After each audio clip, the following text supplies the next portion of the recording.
Ladies and gentlemen, welcome to episode number 31 of Comics and Brews. If you're new here, we do it every week, every month. It's like every month now, who am I kidding? But whenever we really want, we do it. It's been like, we've got one episode this year. This is episode number 2 of 2026. It's beautiful. We are going to tell you the drunk history of a beautiful character today while we enjoy some delightful beverages, per usual, which are right here in our faces. I'm your host, TazAlGhul. And with me today, as always, is my girl, Just Abby. And if you have been listening to our previous episodes, welcome back. Or if you're new here, you're in for a real treat today. And if you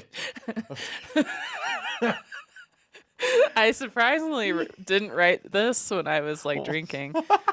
This is sober words? This is sober Wow, words. we got a sober script, my people. But yeah, you're in for a real treat filled with comic book history and a few beer burps. I Mostly from definitely had Taz. some last episode. I rewatched it again yesterday, and I was like, oh, whoops.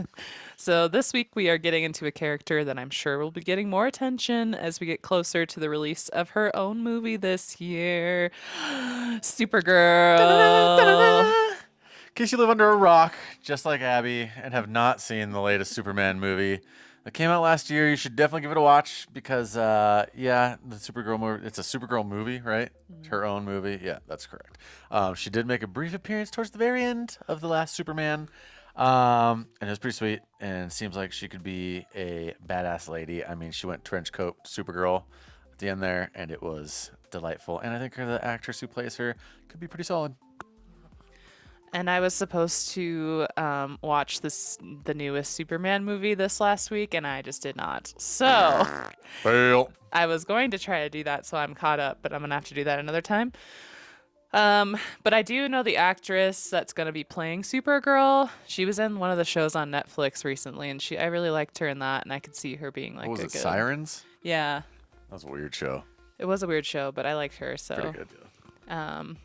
But yeah, I feel like they're doing really good with the casting lately, so I'm excited to see what they kind of come up with for the new movie. Yeah, DC's hopefully digging themselves out of that weird hole they put themselves into, as Abby puts here, Green Lantern, because y'all remember Ryan Reynolds as Green Lantern. What an absolute treat.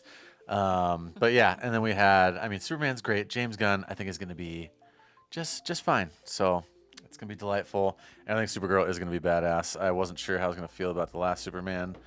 But yeah, we're here for the comics, not the movies, but it is going to be quite a glorious revival, especially with what we're about to tell you about this character and what she went through. Crazy. Yeah. So we're gonna get into what we're drinking today, and since this is dry Oh, January, whoops. Sorry.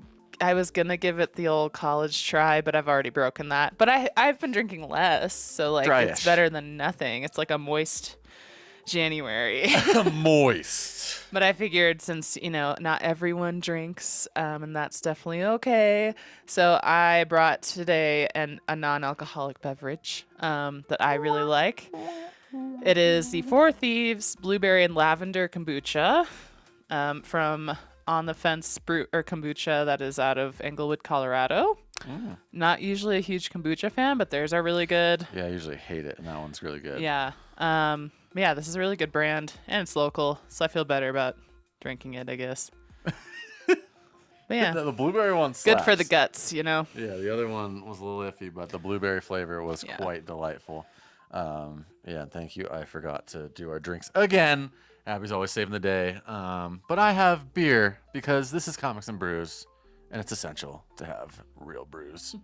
Today, Canzilla has risen once again, and I have from Structures Brewing. We got an 8%er up in here, and it's, of course, a double IPA, double dry hop Nelson. Can I get a oh yeah? And it is Seeing Things, and this is out of Bellingham, Washington, did I say? So beautiful. Again, Structures Brewing, and let's give them a little rip here, shall we? Cheers. Cheers. Delightful. Delightful. That's just so good. Yeah, we've got some great beers and booches flowing for episode 31. 30 was a great milestone. Now we're banging it with 31 here. So without further ado, let's get into this episode and dive into the drunk history of the Girl of Steel, the Maid of Might, the Girl of Tomorrow, the Stanhope Sensation, the Princess of Power, the one and only. Wow. Wow. There was more. Supergirl. Those are There- all her real names Her nicknames. that she would go by. What is the Stanhope You'll sensation? find out. You'll find out. Okay. Wow. Sweet berry wine. Well, ladies and gentlemen, episode 31, The Drunk History of Supergirl. Let's ride. Pages turn, the story unfolds, the ink on the paper, a world I behold. Lost in the panels where heroes fly, comic books and brews, my alibi. All right, so we're going to kind of go into the publications history of all the Supergirl stuff. So we're going to start from the golden and like silver and get into the bronze age. But so Supergirl is one of the oldest DC female characters in comic book history. But yeah, I think I'm going to break this up into 2 episodes because there is a lot of just history of like the writers and how she even became a character in the first place and all that stuff. And then I want to go into like the actual storyline of her, like her actual character, what happens, all that I stuff, like your style. especially like the modern day stuff. So we're going to give you a lot of history on how the Supergirl character broke out into DC publications starting in 1949 Damn. during the Golden Age, moving into the Silver, Bronze Ages, finally getting to the Dark Ages, and then the Modern Ages that started around 2000s. But yeah, She is quite vintage, to say the least. That is wild. 1949? yeah. That's crazy. But yeah, to start, Supergirl did not begin as the hero we picture in our heads today. She's had quite a few change-ups. During the golden age of comics in 1949, DC originally introduces a Supergirl character whose identity was Lucy of Borgonia. What? So yeah, I was today years old when I found that out, so that's neat. However, she only made one appearance in Superboy number 5 and was just a normal human who pretended to have superpowers with the help of Superboy. Lame. Super lame. Pretty soft Supergirl, if you ask me. Yeah. So yeah, no wonder they dropped the storyline because that Supergirl is not who we know and love today. She's a way better epic, origin story than that. Yep, just a regular girl. Yeah. Superboy's friend. So before the official Supergirl character was formed, a piloted version of Supergirl was tested during the transition over to the Silver Age of comics that started around 1959 to 1971. And she appears in Superman number 123 in August of 1958. And they kind of did it to see if that type of character would attract younger female audiences to kind of the comic book scene. Some girly power in there. Yeah, trying to get them women into books back when it was just super nerdism. But as a test to see if fans liked seeing a more powerful female character, the piloted Supergirl began as a temporary character and was created when Jimmy, the journalist we all know from Daily Planet, how are ya, was given a wish-granting mystical totem staff. And with this staff, wished for Superman to find a super female partner. So Jimmy just there for his boy Clark one more again. Yeah, then boom, out of nowhere, Supergirl appears possessing the same strengths and weaknesses as Superman. As this was just the pilot, the Supergirl ends up sacrificing herself to save Superman from a kryptonite meteor. And before she would suffer and die from the kryptonite poisoning, Jimmy wished her out of existence. So very nice of him. See ya. So yeah, just yet another Supergirl down and out. Just a quickie, no scratches, no hickeys. So that's crazy. Good old Jimmy being nice, not letting this new Supergirl suffer, but also putting an end to her existence. Crazy. So obviously that issue of Superman must have went over well because in May of 1959, Supergirl, as we know her character today, is officially brought into the DC world permanently and was introduced as Kara Zor-El, Superman's Kryptonian cousin, and that's the one we know and love today. What a treat. Thank God they only had to go through 2 little mishaps to get back to Yeah. this one. Oh, But there's more, it though. gets crazier. Yeah, so love that for her. With her first official appearance in Action Comics number 252 in May of 1959. I wonder how much that comic costs. Oh, we should look that up. We should look that up. We'll include some of that maybe in the description or something. But this Supergirl version that grew into what we know today was born in Argo City, a Kryptonian city that survived the catastrophe that destroyed Krypton. She was then sent to Earth by her parents because of the kryptonite radiation that threatened the survivors of Argo. As Supergirl was designed to appeal to young female readers, DC had to add a little angst and attitude to this character to set her apart from Superman.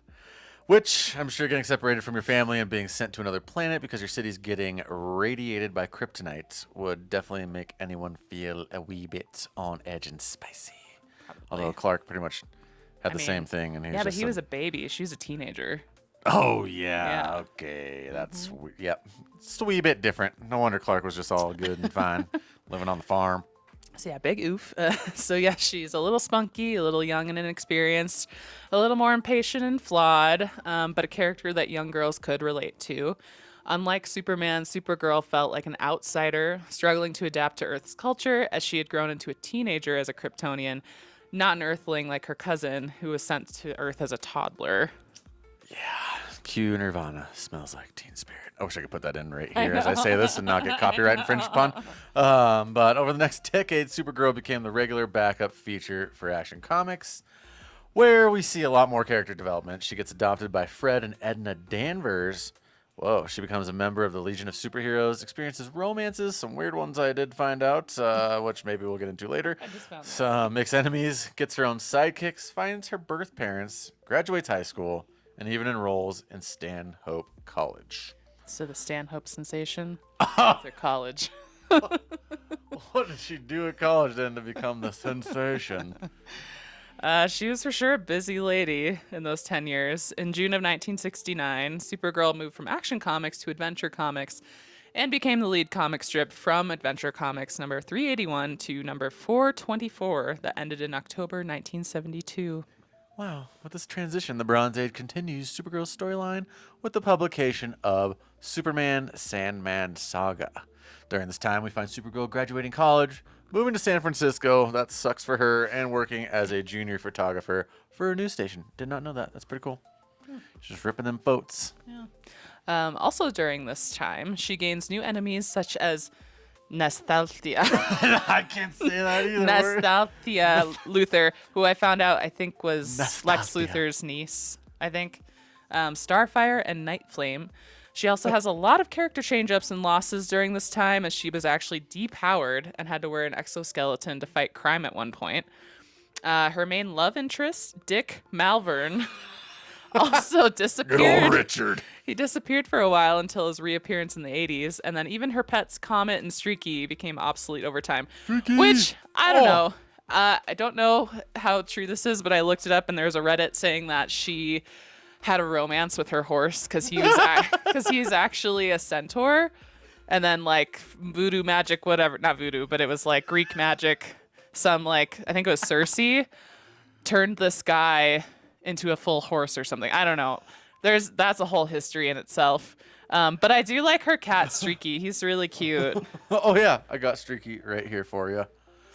And that's what comic book is that? This is Supergirl number 5. Nice. Supergirl number 5. So Streaky, just beautiful. I'll pick this up at HOJ. What was that, Thursday? Just adorbs. So Yeah. cool. And I have Supergirl. I actually have a Scooby-Doo team up featuring Supergirl and Streaky. So this is the Scooby-Doo version of that. And Pretty you got that cute. at Comic-Con, right? Or Fan Expo? Fan Expo, yeah. Wow. Dang. So like the last one to go, we're going to try to do a little product drop for each episode. This one's not done yet, but it's going to be a chunky Streaky playing with a beer bottle like it's a cat toy. So I don't know. I could screw this up so it could look I totally think it'll be different cute. after Just I make it finish punk looking. pinning it. I know, yeah. Maybe I'll get a little spicy in Illustrator go. later after I draw it. But yeah, Streaky is great, and I think I'm totally on board with getting an orange cat and naming it Streaky one day. I want one. Abby wants a cat so bad, and I do not. Yeah. But I'd be okay with that. But yeah, so apparently they took away her pets at one point. Obviously they're back. Maybe not Comet because that kind of got weird, but but yeah. So Oh, God. Oh, that's going to burn into my brain. Supergirl's plot was certainly seeing a shift, but by 1972, Supergirl starred in her own solo book for the first time ever. It's crazy how long it takes sometimes characters to get their first solo series. It's Bananalands. But unfortunately, more doom for Supergirl. Sweet mahogany. This only lasted until 1974 with 10 issues as Supergirl Comics fell victim to DC's implosion, where DC canceled All books featuring Superman's supporting cast. That is crazy. Yeah, getting to the dark times. I could not imagine that happening like in today's comics. All of a sudden, No. everyone's just see you never. We're just doing Batman and Superman. Yeah. Call it. Yeah. So yeah, I read more about that time because I was a little confused on what was going on. But yeah, in the 70s, DC was trying to look for a new plan and supporting their heroes' stories, which really just meant they were trying to get more money and profit, probably. So basically, Yep. they kept their big name characters as regular comic books, and then they canceled the worst selling titles, and then they merged everything in between. So that'd be Supergirl and Superboy, I think, and I'm not sure who else. But they put them all into a supersized anthology Which is crazy. because apparently at that time, the market for like comic books that were like 80 to 100 pages long were wanted. people just wanted like books, I guess. They were Yeah. not like falling for that, I guess, the comic book appeal of quick reads and little 20 Yeah. pagers, which I think is the best part about comics. I You get know, a I little have streak of a time sto- for it yeah. then, but Fill yeah, the gaps in your day with a quick read, and you're like, that's nice. yeah, And then you want more. yeah. But 80 to 100 pages is banana lands. Those ones, yeah. Those ones always just end up in a little back box back here because I'm like, I don't have time for that. Yep. But yeah, after DC's implosion, we find Supergirl in the Superman family series of comics, where it's published from May of 1974 to September of 1982. She actually got a few years up in there. And after the series was canceled, whoa, how are you? Another one canceled. DC launched the daring new adventures of Supergirl in 1982. That was eventually shortened to Supergirl in issue number 13, where the writers made her a strong and confident woman separated from Superman's shadow. She's her own girl, doing her own things. She's a real bad bitch, got her own car. But yeah, sadly, the second attempt at a solo book for her was canceled after Supergirl number 23 in 1984. Poor dude. This was due to the decline in Superman books and the not so successful release of the 1984 Supergirl film. I didn't even know that existed There's a Supergirl film? already. Yeah. But Nice. she's played by Helen Slater, and it has a whole 19% on the tomato meter by Rotten Tomatoes and a 26% audience score. That would be pretty bad. Why I probably have never heard of it. That is Yep. crazy. Dang, wow. What a crazy time for comics. Just must have been, if Superman books aren't selling, it must have been real rough out there for all them Yeah. shops just going through it. But the decline in interest led to the death of Supergirl as DC creatives Marv Wolfman and Dick Giordano thought that Superman should be the only survivor of Krypton. So in 1985, during the Crisis on Infinite Earths number 7 issue, Supergirl sacrifices herself to save her cousin and the universe from the Anti-Monitor, a super powerful being who controls the antimatter universe, and was mourned by everyone. R.I.P. Killed off. R.I.P. to my girl Supergirl. So yeah. Just dead again. Canceled. Literally. Death canceled. So yeah. She's been through the ringer.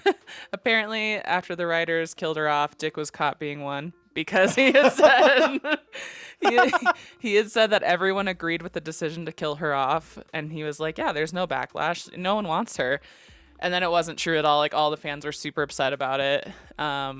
But yeah, the Supergirl storyline gets a little weird and confusing over the years, especially as we get into this next little age of like the dark age of comics into like the modern age, because there's like she's been canceled so many times, but some of her versions stay alive in other names. I forgot. It's like Power Girl or something. Oh yeah, didn't you say that She- Power Girl was supposed to replace her, but then they ended up just keeping her a I solo think character so. and then slid Supergirl back into the frame? Yeah, kinda and then thing? like Power Girl and Supergirl, I think have like some sort of reconnection. I don't know. There's a whole lot of things that happen. But yeah, let's get into that. Wow, weird. So yeah, dark times and modern age. Here we go. Although Supergirl was cut out for 18 years. Oh my gosh. Imagine Superman being gone that long. She did make a few strange appearances. She was once an invisible spirit that would reassure Deadman. We got to do a comic book history on Deadman. Yeah. Because yeah, he is a crazy character. I actually don't know too much about him. I just seen him in like, I think the favorite book I've seen him in was Batman Damned. He's like super creepy in that, but cool. And she was also an imaginary friend to her best friend Barbara Gordon, and was even a guardian ghost to another Supergirl. And this other Supergirl, of course, failed. So yeah, we're just gonna pretend like she never existed. But yet again, another attempt at replacing our girl, our Zor-El beauty, and now another failure. But Yeah, so basically Supergirl is non-existent, and or she held a forbidden name. It's literally what I read in DC Comics for a very long time. Voldemort. And I don't really know why DC was so against bringing her back as like just the pre-crisis Kara Zor-El, because like none of the other versions worked. And no one, I just didn't This stick. is decades of just Yeah. failing to attempt to redo her. Like, just Yeah. go back. What? Yeah, so it got super confusing until like 2004. They realized this. So yeah, they were like, we're done with coming up more versions of Supergirl. We're just gonna go back to what we were at. Instead of failing on... Wow, 2004, too. I felt like that was not that long ago, but wow, that's over 20 years ago. So I guess that is... Yeah. Wow, we're old. Holy crap. Yeah, literally took them 20 years to get their shit together, but by 2004, the OG Kara Zor-El, Supergirl was brought back by Jeff Loeb and Michael Turner in Superman Batman Volume 1. After Supergirl's storyline was considered a success, Supergirl got a solo book once again that used Superman Batman number 19 as her launch point. Pretty good launch point there with a couple of banging Butte characters, of course. So yeah, she's back, baby. Yay, yay, we be clubbing. Let's give Jeff and Michael a round of applause. Thank you. Thank you, Jeff. It doesn't last Michael. long, don't worry. Supergirl Volume 5, Number 1, was officially released in October of 2005 and had started off really well. But just as history does repeat itself, it once again lost momentum. I don't know what it is with this transition between the writers, but it seems like writers either loved or hated her. And so it went from this transition of like, okay, we hate her. She's not going to be in comic books for 20 years. Okay, now we're going to like come back to her. We love her. We're going to write about her. Okay, now writers switch. We also hate her. So this is like a writer problem, you think? It's not like the Yeah. audience like not liking it anymore, Yeah. so that's why... Wow, that's crazy. At least that's what I've read. But yeah, so we would continue to see this kind of like switch of back and forth if the writer liked writing her or not. Like, why even take the job then if you don't even... Right. It's so stupid. So yeah, so she kind of was in and out of Legion of Superheroes also. Like, it just got confusing. Yikes. Again, Supergirl going through the ringer one more time. This whole back and forth with her really just led to more confusion. I mean, yeah, Avi. And eventually she was written out of the Legion of Superheroes. See ya once again. Although she was once again cut from another storyline, there's a little bit of positive news that Supergirl then joined the Teen Titans, which is pretty dope, and the Justice League of America for the first time in her history.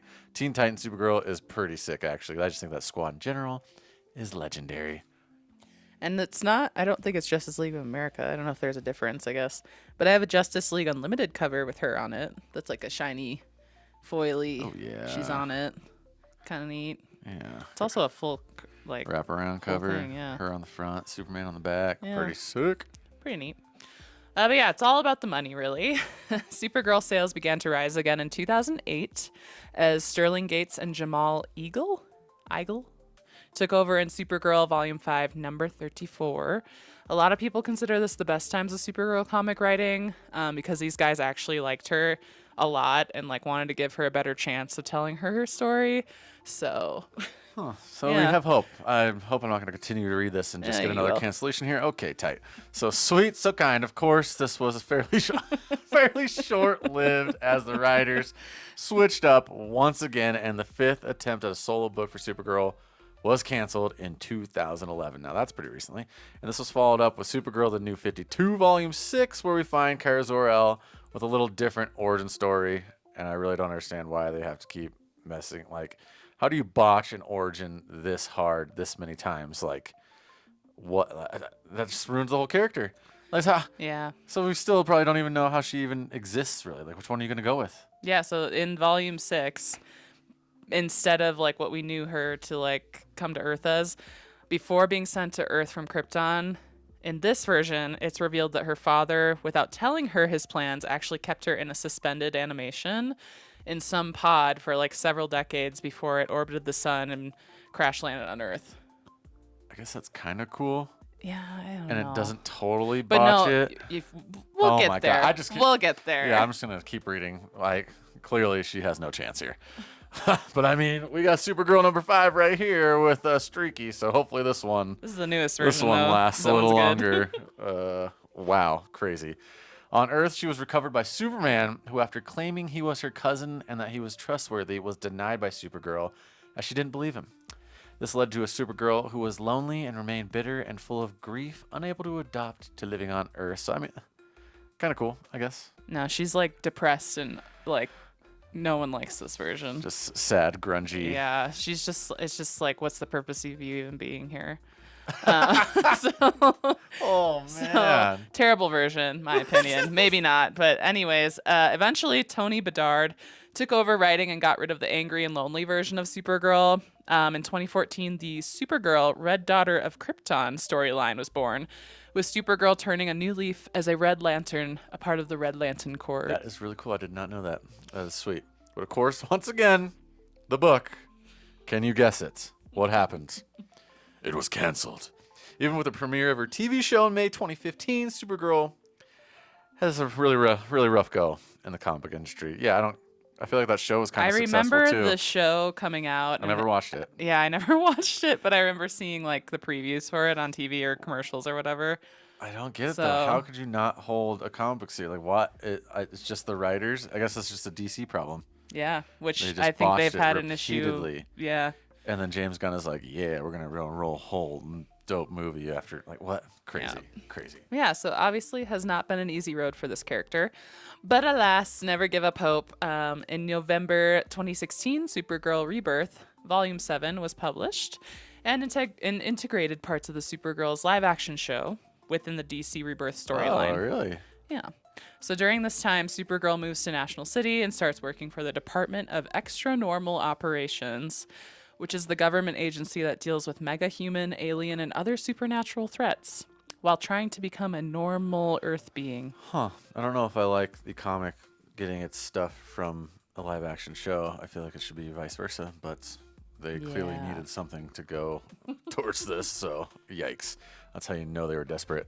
But as always, there was some bumps along the road, including a Supergirl hiatus as DC could not figure out their shitza with restructuring Superman in 2018. Oh my gosh. Between this delay and the 2020 craziness of COVID, Volume 7 ended in 2020 with issue number 41 and 42 as digital-only comics. Now that is the biggest horseshit I've ever heard on the planet. Digital-only comics. Maybe since then No. maybe since then they've actually printed, but I don't I know. swear, like, that is the worst thing on the planet. There's nothing like holding a book in your hands. That's fine. If you want to read digital books, I get it. It's easy. You throw them on the iPad. You can get them all pretty cheap. But to just not have them printed at all really hurts my soul. Well, I know we had a guy, shout out to Danner, doubt you'll ever listen to this, but maybe. He used to, on deployment, because we wouldn't have internet, he'd like pre-download all of the digital books. Because obviously we're at See, sea. it's moments like that We're at where sea you for need 'em. 7 months. We don't have anything. So it's just like he would read those on his off time on the computer. So that's one moment I'm makes like, sense to me. okay. But yeah. Wow. Yeah. But to only have them digitally, yeah. Yeah. No. I clearly have too many. But yeah, so this brings us to the more present day Supergirl created by Tom King in his 8-issue miniseries, and Sophie Campbell's Supergirl Volume 8, which I believe is the one with Streaky on the cover that Taz has. I believe. Maybe. I'm just going to say, yep, probably. It's the newest one. Campbell, So. yeah. Oh, yeah. Campbell, Ganusho, Campe, Good, and Luis. Cool. Yeah, so we're going to get into more of that, like the actual storylines of the latest ones in the next episode. But yeah, there's just a lot I want to get into, especially because I think the new movie is based on the Tom King series. I could be wrong, but I think that's what I was reading everywhere. So Huh. Tom King's sick, so that'd be pretty cool. I just maybe should read that storyline, then, or you definitely should, because I Yeah. feel like you'd like that. Tom King's unreal. But that's right. So for now, we will let you all simmer on some of these deep dive history of our girl and the many, many versions of Supergirl that we've seen over the past 77 years. She's gone through it for 77 years, and they still haven't figured it out. Hopefully they have. But hopefully you enjoyed part 1. We'll try to get part 2 of Supergirl's history out within the next few weeks, so maybe like actually a month or 2, because this one probably won't come out for 2 to 3 weeks after recording, because I gotta finish the merch drop. So, but yeah, by then she could have been canceled. This new series could be canceled by the time we do part 2. But I like this little version of the more detailed publication history. Abby gets historic in a good way. I like history. And I dig it. It's awesome. Yeah. And as always, if you don't already, please give Comics and Brews a follow, a like, or a subscribe on Instagram, YouTube, Spotify. I don't think we're caught up on Spotify, but We are up to anti-venom episodes, so we're almost Okay. caught up on Spotify completely. But yeah, I will. I'm a Spotify girl, so I yeah, know.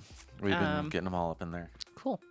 And then we're starting to put some stuff up on TikTok. I'm not really a TikToker, neither is Taz, but we understand a lot of people use TikTok, so who knows? Yeah, do my best there. But yeah, so we just want more reach to the comic book lovers. So be sure to check that out if you use that. Yeah, grazie. And YouTube totally shunned us. We are not able to get what's it called, monetization. Monetized. Probably because we swear too much. Yeah, it could be the cursing, but I thought that was all good. Maybe it's the booze, but I'm pretty sure that's not it. But they didn't tell us why. So yeah, I'm going on TikTok now. Maybe we can do it there. So give us a follow on TikTok. It's actually, I finally got the handle Comics and Brews on TikTok. No underscores there. Because the other Comics and Brews that's in like Orlando, it's like an event. They swooped all that, and I was a dingus and didn't get it. But give us a follow on the TikTokers. Because yeah, we're gonna go that route now. But if you do subscribe or follow us or whatever on TikTok or YouTube, I'm still sending out Instagram. free stickers to anyone who supports us. And we just got in some fresh Canzilla stickers that are by your feet. So I'm not even going to, and I don't even have one on my Well, bottle they here. look like this guy. Yes, there we go. Canzilla stickers are here. So if you see a Canzilla in the wild, definitely shoot us a picture. But yeah, Canzilla merch is available too. And we will have the streaky merch with this episode. I just got to get to working and drawing and doing all that good stuff. But we do appreciate all of you who listen. All 4 of you, or I guess, YouTube's we got like 670 something subscribers. So maybe, I don't think all of you are listening, but thank you. And I'm looking forward to part 2 because this little history drop was pretty sick. I love when you do this. And now I just gained a lifetime of knowledge. Yeah, part 2 Supergirl coming soon. Hoping you're having a good start to the new year. And yeah, cheers, my babies. Oh yeah. The story unfolds, like ink on the paper, a world I behold. Lost in the panels where heroes fly, comic books and brews, my alibi. Late at night with a Oh, I didn't even have my Lone Tree beer. Dude. Dang it! No! Shout out to Lone Tree. I love you. Should have said I got Thanks, Dale, for this double IPA. Lone Tree. Yeah. Oh, man. Yeah, go drink it. It's great. I was going to say go try that hazy, but by the time I post this, it's going to be gone because I will have drank it all. Yeah.